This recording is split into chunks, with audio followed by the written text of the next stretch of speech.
Comme nous tous, la PQR réagit entre compassion, évidemment, mais aussi interrogation.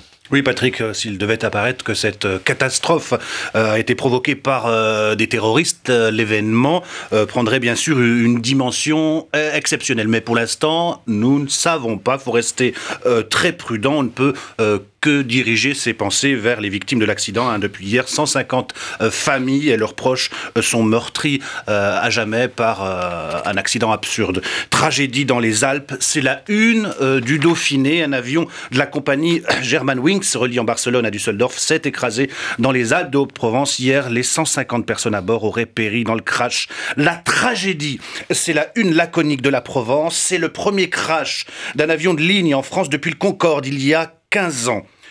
Le silence et puis le crash, écrit le Télégramme. À 10h47, le vol disparaît des radars de contrôle. Le contrôle aérien décide de déclarer l'avion en détresse. Les données permettent de savoir qu'en une dizaine de minutes, l'avion a perdu énormément d'altitude. Soudain, l'Airbus chute, radio coupée, raconte l'Est républicain. Outre l'élitroyage des restes des victimes, les équipes devront aussi tenter de localiser la deuxième boîte noire de l'appareil. La première, retrouvée hier, doit être analysée par le bureau d'enquête et d'analyse. Crash mystère en une laconique de Var Matin.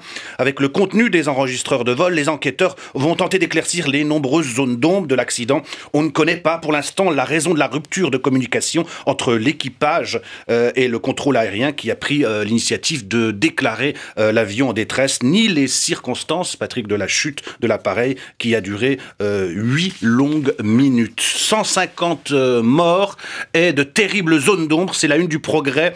À ce stade, nous considérons qu'il s'agit d'un accident et toute autre chose relèverait de la spéculation, a déclaré le vice-président de Lufthansa en conférence de presse à Barcelone. Crash dans les Alpes, 150 morts dans l'A320, dit Ouest France. Le président français François Hollande, la chancelière allemande Angela Merkel et le premier ministre espagnol Mariano Rajoy sont attendus aujourd'hui en début d'après-midi sur le lieu de la catastrophe. Crash en montagne, c'est la une de la Voix du Nord. Les recherches s'annoncent compliquées pour les plus de 300 gendarmes et 380 sapeurs-pompiers mobilisés. 150 morts et dit sobrement sud-ouest. Parmi les victimes, il y avait 67 Allemands ainsi que 45 non-espagnols. Le lycée Joseph Koenig de Altern, près de Dortmund, dans l'ouest du pays, en Allemagne, est en deuil. 16 élèves et 2 enseignants qui rentraient d'un voyage scolaire à Barcelone se trouvaient à bord. La Provence nous rappelle qu'en 1953, un accident d'avion avait fait 42 morts à 16 km de Barcelonnette, non loin du lieu du crash de l'Airbus A320 de Germanwings. Mardi, l'avion d'Air France reliant Paris à Saïgon avait percuté la montagne et s'était écrasé. C'est le facteur de Four-Saint-Laurent qui avait donné l'alerte après avoir vu à 23h30 l'appareil s'écraser sur le mont Semet et prendre feu immédiatement, Patrick. Difficile, Ahmed, vous l'avez dit, de tirer des conclusions, hein, mais les éditorialistes s'emparent déjà du sujet. Oui, cauchemar, c'est l'édito de Pascal Coqui dans les dernières nouvelles d'Alsace. Bientôt ce matin, à la première heure, sans doute viendra le temps de l'enquête. Signe des angoisses de notre temps, l'hypothèse terroriste sera également avancée. Il sera aussi question de course à la rentabilité et de rythmes infernaux pour des équipages soumis à la pression économique des compagnies. Cette critique d'un tweet d'un député UMP, Lionel Lucas, c'est signé Olivier Pirot dans La Nouvelle République, un tweet du député UMP des Alpes-Maritimes, Lionel Lucas, faisant ironiquement le rapprochement entre le crash de l'A320, la déroute socialiste au départemental et la prise de parole du jour de François Hollande a provoqué un incident à l'Assemblée nationale. Le problème des réseaux sociaux, et Lionel Lucas en est un utilisateur régulier, c'est qu'ils sont sans filtre, Patrick. La gestion compassionnelle, c'est la critique d'Hubert Coudurier dans le Télégramme vis-à-vis cette fois de François Hollande. Ce n'est pas voulu, ce n'est pas nouveau. François Hollande ne l'a pas inventé, mais la gestion compassionnelle de nos gouvernants s'est accrue depuis une vingtaine d'années. On se souvient de Nicolas Sarkozy recevant à l'Élysée les familles victimes de faits divers.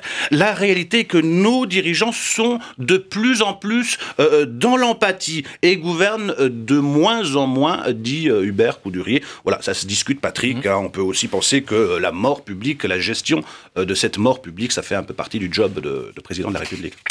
On revient aux élections départementales. Manuel Valls et Nicolas Sarkozy, c'est une question qui se pose ce matin dans la PQR. Ne serait-il pas en train de transformer ces élections en un duel? Oui, duel, c'est bien le mot. Vote FN, l'entre-deux tours vire au duel.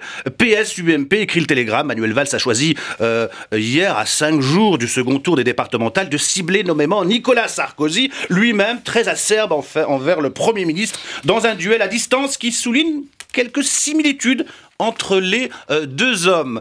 Face au FN, le ton monte entre la droite et la gauche, écrit La Provence sur RTL. L'ancien président venait de conseiller à Valls de garder, pour lui, c'est leçon de morale. Le Premier ministre, en outre, passe sa vie dans les médias à tel point qu'on se demande s'il est parfois dans son bureau pour réfléchir, a lancé l'ancien président de la République. Réponse cinglante et amusée de Manuel Valls. Au fond, en l'écoutant ce matin, j'ai cru à un moment à une imitation qu'il me critique, lui, sur l'omniprésence médiatique. Je crois que pour tous les humoristes, ça va être une graine, une source tout à fait importante, a dit Manuel Valls. Ambiance. Un premier tour encourageant, c'est ce que raconte Nicolas Sarkozy au journal Ouest France, interview recueillie par Michel Urvois. Le président de l'UMP continue à faire porter à la gauche l'essentiel de la responsabilité de la montée du FN et à se présenter comme le seul rempart contre Marine Le Pen, spécialement en milieu rural. Patrick. On termine par les dessins. Oui, Patrick, on va rester dans la politique pure et dure. Je vous ai évité les dessins sur le crash, à l'humour parfois douteux. Le dessin de URPS dans Sud-Ouest, d'ici 2020, 11 000 postes supprimés à la SNCF. Vous allez pousser quel train ? Celui pour Paris. Le coup d'œil de Man dans le Midi Libre. Région, le FN partout, sauf en Lozère. Alors, c'est qui les moutons ? Le regard de Chaunu dans Ouest France, le ton monte entre Manuel Valls et Nicolas Sarkozy. Marine et moi, alors ? C'est une affaire d'homme. Allez, quand même, un dessin sur le crash, il est signé Bauer dans le Progrès de Lyon. Sobre, crash dans les Alpes de Haute-Provence, la série noire continue. Pourtant que la montagne est belle, comment peut-on imaginer ? Merci Ahmed Tazir, on vous retrouve demain matin. Culture Matin, comme chaque mercredi, c'est tout de suite avec Christophe Combarieux.